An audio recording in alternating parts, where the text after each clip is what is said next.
Buenos días, mi nombre es Claudio Santoyo Gámez. El presente video es evidencia digital de la elaboración de la actividad 7 a lo largo de la asignatura en el presente semestre de septiembre de 2020 a enero de 2021.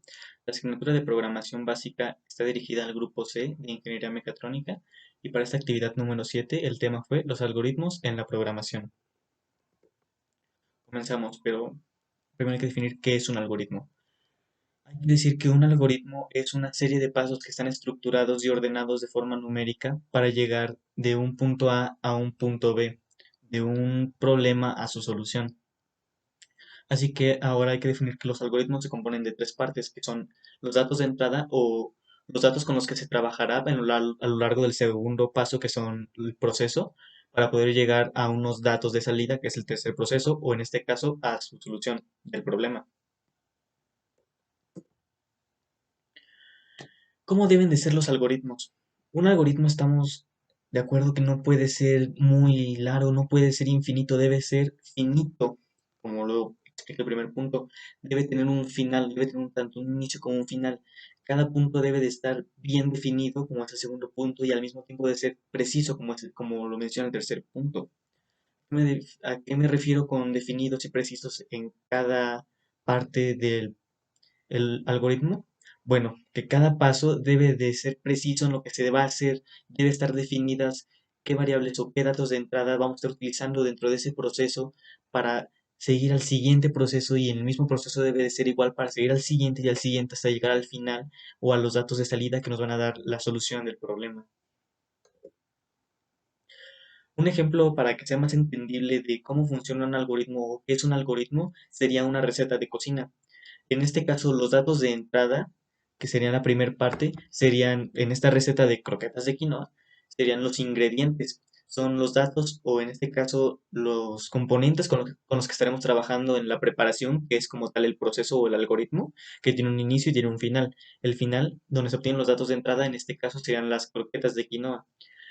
¿Cómo funciona un algoritmo? Bueno, usando la receta de ejemplo, si seguimos los pasos al pie de la letra y de igual forma tenemos todos los ingredientes o todos los componentes, entonces, siguiendo el paso uno y después el paso 2 y el paso 3 sin saltarnos ningún paso, al final tendremos, en este caso, las croquetas de quinoa.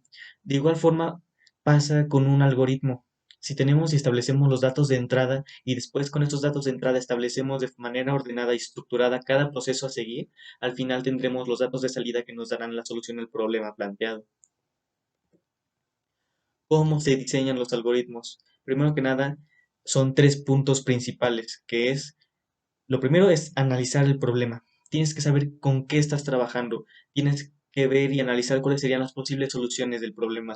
Una vez que haces esto, tienes más fácil los siguientes pasos, que son la definición de los requerimientos y la identificación de los módulos. Pero primero que nada vamos con la identificación o la definición de los requerimientos. ¿Qué son los requerimientos? Bueno, si nos regresamos un poco, al igual que en la receta, tomando nuevamente este ejemplo, los requerimientos serían los ingredientes, serían esas partes que necesitamos para trabajar dentro del proceso o los módulos para al final llegar a la solución del problema. Ahora, los módulos. Una vez que tenemos definidos los requerimientos y que ya analizamos el problema y sabemos cuáles serían las posibles soluciones para pasar del punto A al punto B, tenemos que definir esos pasos, tenemos que tomar todo lo que tenemos como una posible solución y definirlos en pasos que sean, como se menciona al principio, definidos y precisos. Y esos serían los módulos. En este caso, por ejemplo, regresando a la receta, un módulo sería el paso uno y otro sería el paso 2 y otro el paso 3. Si combináramos algunos módulos, por ejemplo, podríamos estar optimizando el algoritmo, pero también hay que cuidar cómo juntamos estos pasos o estos módulos, porque posiblemente podríamos afectar la estructura o el flujo del algoritmo. Que la identificación y definición de los módulos dentro del algoritmo va a ser principal para la elaboración de uno. Su aplicación en los programas. Más adelante veremos cuáles son los pasos intermedios para pasar del algoritmo al programa. Pero más que nada hay que definir que el algoritmo es esa parte inicial, ese boceto de lo que nosotros queremos lograr en nuestro programa al final.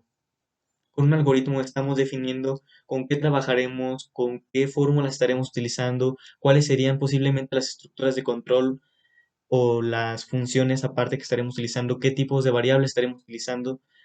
dentro del programa. Pero antes de llegar a eso pasaremos por otras dos partes que van a ser un diagrama de flujo y un pseudocódigo, que serán elementos que se verán más adelante. Pero básicamente para aplicar un algoritmo a un programa se podría hacer directamente, sí, pero podrían haber complicaciones o sería más difícil o se podrían llegar a encontrar muchos más errores. Por eso, primero es necesario crear las otras dos plantillas o bases que se explicarán más adelante en otras actividades. Así que básicamente la aplicación de un algoritmo a un programa no es directa, pero sí es necesaria su creación para poder identificar cuál será el proceso que nosotros seguiremos para poder proseguir a lo siguiente y poder crear ahora sí nuestro programa que sea funcional y nos lleve, como se estipula en el algoritmo, del punto A al punto B o del problema a su solución. Una actividad breve pero concisa acerca de qué son los algoritmos y cómo serán utilizados dentro de la programación y más que nada dentro de la asignatura, porque se verán a lo largo de todas esas actividades que requieran un programa dentro de sí. Y serán desde luego la primera parte, la primera interacción que tendrá el programador con el programa antes de siquiera programar.